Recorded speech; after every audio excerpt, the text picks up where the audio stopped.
Halo Sobat ATR BPN, salam kenal dengan saya Budi Rustono, Asesor Sumber Daya Manusia Aparatur di podcast serial pembahasan kompetensi integritas.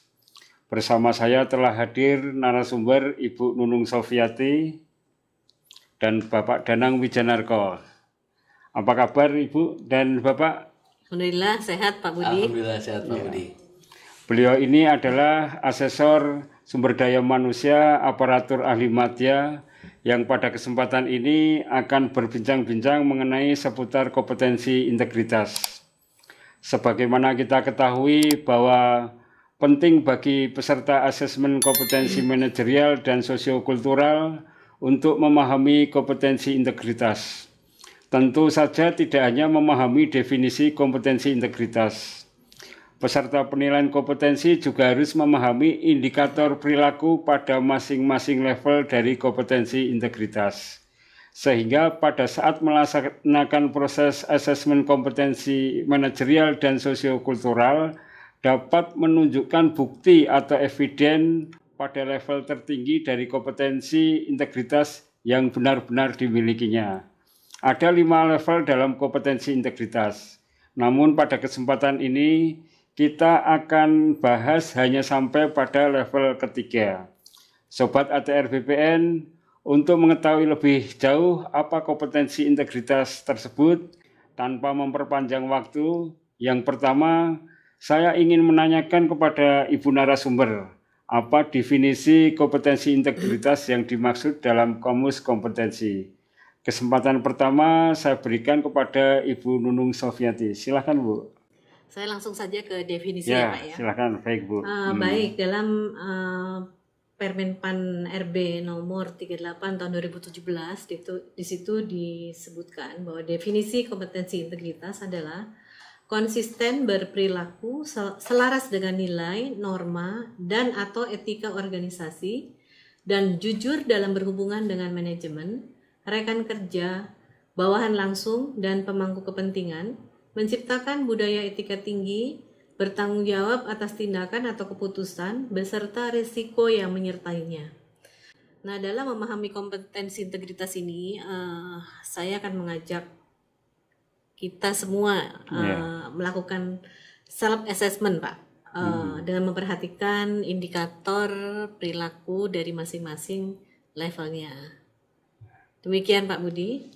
Baik, terima kasih Ibu Nunung Sofiati. Tadi sudah menyebutkan definisi umum tentang kompetensi integritas. Barangkali Pak Danang bisa menjelaskan kompetensi integritas di level 1 seperti apa Pak Danang? Baik Pak Budi, terima kasih. Nah, di level 1 ini pada kompetensi integritas ini cukup menarik ya Pak Budi ya. Yeah. Jadi dia tuh mampu bertindak sesuai dengan nilai, norma, etika organisasi dalam kapasitas pribadi. Jadi masih dalam diri dia sendiri nih Pak Budi. Di mana di indikator level 1 itu dia bertingkah laku sesuai dengan perkataan atau berkata sesuai dengan fakta. Nah, untuk indikator yang selanjutnya adalah melaksanakan organisasi dalam lingkungan kerja sehari-hari pada tataran individu atau pribadinya. Nah, pada level indikator yang ketiganya adalah tidak menjanjikan atau memberikan sesuatu yang bertentangan dengan organisasi. Jadi bisa dibilang salah satunya mungkin bisa mendahulukan introspeksi terhadap diri sendiri daripada melihat kesalahan orang lain Pak Budi ketika berhadapan dengan kesalahan atau kegagalan dari orang lain itu sendiri. Atau juga bisa melakukan hal-hal yang sesuai dengan yang diperintahkan dari pimpinan nih. Yang diinstruksikan dari pimpinan karena adanya penugasan dan pengawasan dari otoritas yang lebih tinggi. Itu Pak Budi untuk level 1 di kompetensi integritas itu sendiri. Baik Pak Danang, tadi di level 1 ada 3 indikator perilaku Pak Danang ya. Betul sekali. Baik, selanjutnya mohon penjelasan deskripsi pada level 2 dari kompetensi integritas beserta indikator perilakunya. Silahkan Bu Nunung Sofiati. Baik, terima kasih Pak Budi. Tadi di level 1 disebutkan oleh Pak Danang, jadi cakupannya masih pada diri sendiri. Betul. Kalau di level 2 ini sudah menyangkut orang lain Orang atau lain pihak ya, lain, ya. ya itu pembedanya Pak. Bedanya diri sendiri di level 1, Betul. yang di level 2 terkait dengan pihak lain. Baik Bu. Ya. Silakan Bu. Nah, di sini deskripsi level 2 itu mampu mengingatkan, mengajak rekan kerja untuk bertindak sesuai dengan nilai, norma, dan etika organisasi. Dengan ada 3 indikator Pak di dalamnya dan sama berarti ya sama. Dan kadang-kadang di dalam satu indikator tuh ada 2 gitu Pak, ada 2 gitu yang masih ada 2 di masih dalamnya. menyertainya. Misalnya nih Pak, di indikator 21 itu mengingatkan rekan kerja untuk bertindak sesuai dengan nilai, norma, dan etika organisasi dalam segala situasi dan kondisi. Dan mengajak orang lain untuk bertindak sesuai dengan etika dan kode etik. Yeah. Jadi di sini bukan hanya mengingatkan Pak, tapi juga dia mengajak orang lain untuk bertindak sesuai dengan etika. Yeah. Nah mungkin kita semua pernah mengingatkan rekan kerja yang melakukan penyimpangan lah, katakanlah demikian ya. Namun di sini ada penekanan dalam segala situasi dan kondisi. Apakah kita dalam segala situasi dan kondisi selalu mengingatkan rekan kerja untuk bertindak sesuai dengan nilai, norma, etika organisasi, dan mengajak orang lain untuk bertindak? Itu yang saya maksud dengan marilah kita memahami kompetensi integritas ini dengan melakukan self assessment terhadap diri kita sendiri. Yang indikator yang kedua Pak, itu menerapkan norma-norma secara konsisten dalam setiap situasi dan kondisi pada unit kerja terkecil atau kelompok kerjanya. Nah, apakah kita secara konsisten dalam setiap situasi menerapkan norma-norma pada unit kerja? Penekanannya adalah konsisten dalam setiap situasi dan batasannya masih dalam unit kerja. Kalau kita melakukannya masih kadang-kadang iya, kadang-kadang tidak, berarti kita belum konsisten, Pak. Yang indikator yang ketiga, memberikan informasi yang dapat dipercaya sesuai dengan etika organisasi.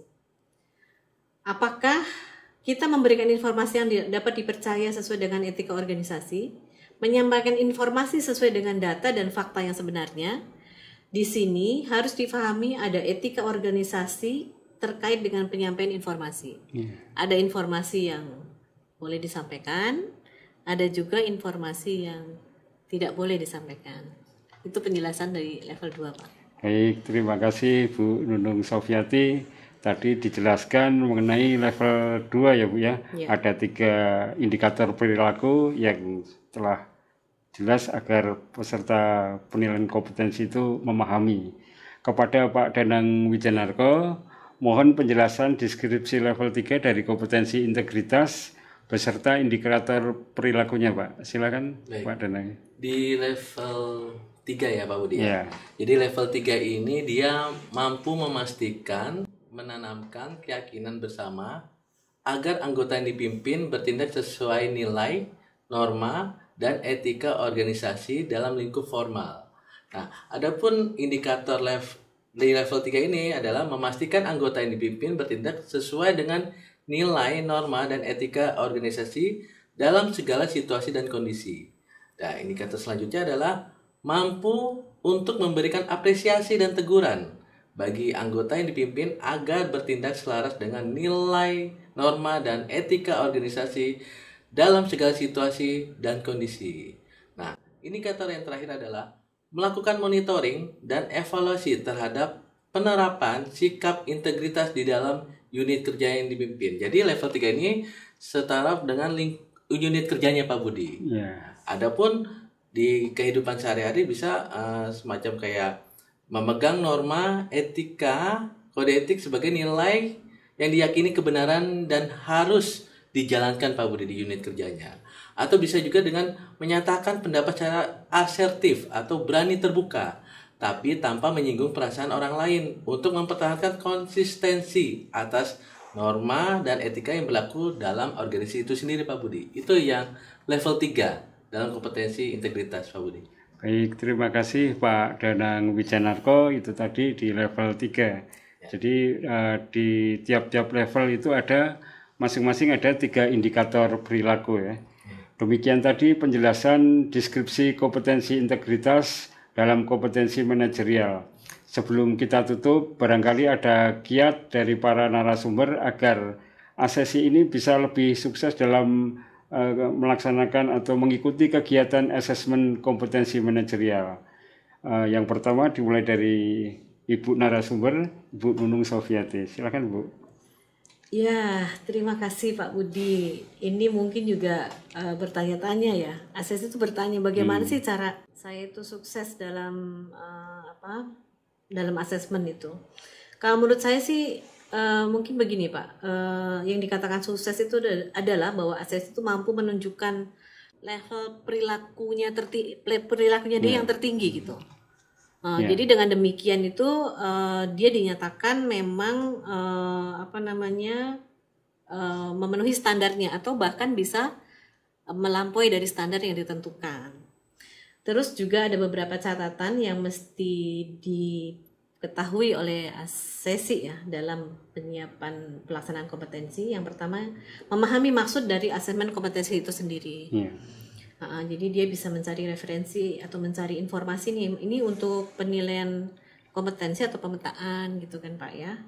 Yang keduanya, level yang harus dipenuhi oleh masing-masing jabatan, sehingga ASESI itu harus tahu standar kompetensi jabatannya Pak. Terus catatan lainnya mengenai metode dan instrumen asesmen. Jadi dia sudah menyiapkan diri, kira-kira dia punya gambaran nanti dalam melakukan asesmen itu dia mau menggunakan instrumen apa saja gitu. Iya, dia mungkin bisa punya mencari informasi dulu. Kan kita banyak tersedia ya dari media sosial itu. Jadi bisa jadi misalnya menggunakan